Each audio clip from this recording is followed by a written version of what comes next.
ગુજરાત રાજ્યમાં 1 એપ્રિલ 2021 પછી ખરીદાયેલી કાર, બસ અને ટ્રક સહિતના વાહનો બ્લેકલિસ્ટ કરાયા હોવાની ફરિયાદ સામે આવી છે, જેમાં રાજ્યમાં અંદાજે 9 લાખ જેટલા વાહનોને બ્લેકલિસ્ટ કરાતા ચકચાર મચી ગઈ છે, તો નેતાઓના વાહનો પણ બ્લેકલિસ્ટ કરાતા આક્ષેપો કર્યા છે। ગુજરાત રાજ્ય આરટીઓનો વધુ એક વિવાદ સામે આવ્યો છે। વાત એમ છે કે 1 એપ્રિલ 2021 પછી ખરીદી કરવામાં આવેલી કાર, બસ, ટ્રક સહિતના આશરે 9 લાખ જેટલા વાહનો બ્લેકલિસ્ટ કરાયા છે।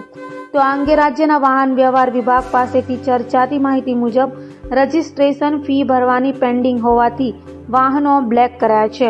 જ્યારે આ અંગે કોંગ્રેસ નેતા દર્શન નાયકે મુખ્યમંત્રીને ફરિયાદ કરી હતી અને મીડિયા સાથે વાત કરતા જણાવ્યું હતું કે ગુજરાત ભાજપ પ્રદેશ પ્રમુખ CR પાટીલના પુત્ર જિગ્નેશ પાટીલની કાર બ્લેકલિસ્ટ કરાઈ છે।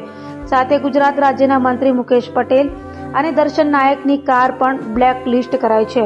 તો આ અંગે આરટીઓ દ્વારા હજી સુધી કોઈ માહિતી અપાઈ નથી।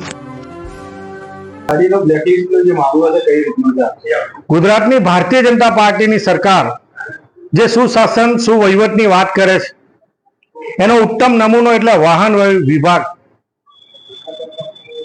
ગુજરાતમાં કેન્દ્ર સરકારનો જે પરિપત્ર હતો એ રજીસ્ટ્રેશન માટેનો પરિપત્રનું અમલીકરણ કરવાનું કામ આ વિભાગ દ્વારા સમયસર કરવાને બદલે 1 એપ્રિલ 2021 પછી ગુજરાતના 10 લાખ જેટલા વાહનો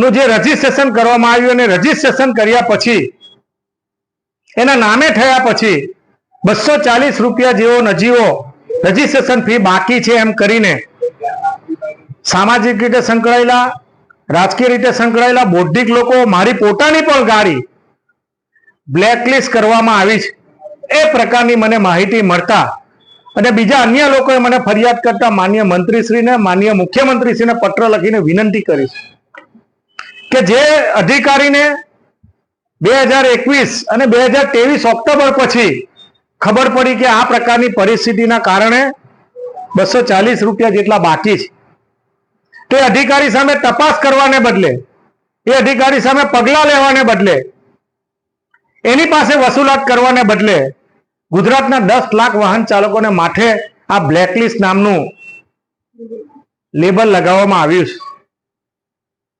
આ ગંભીર બાબત છે। આ વાહનથી કાલે ઉઠીને કોઈ અકસ્માત થાય, વેચવું હોય અને કંઈક બીજી પરિસ્થિતિ થાય તેની જવાબદારી કોની? આ સમગ્ર બાબતમાં કોઈ લોકોને વિચારતા કર્યા, લોકોને તકલીફમાં મૂકવાનું કામ આ વિભાગ અને ગુજરાત સરકારે કર્યું હોય ત્યારે આ બાબતમાં ઊંડી તપાસ થવી જોઈએ અને તાત્કાલિક અસરથી આ બાબતમાં પગલાં લેવા જોઈએ, એ પ્રકારની માંગણીનો મેં પત્ર લખ્યો છે।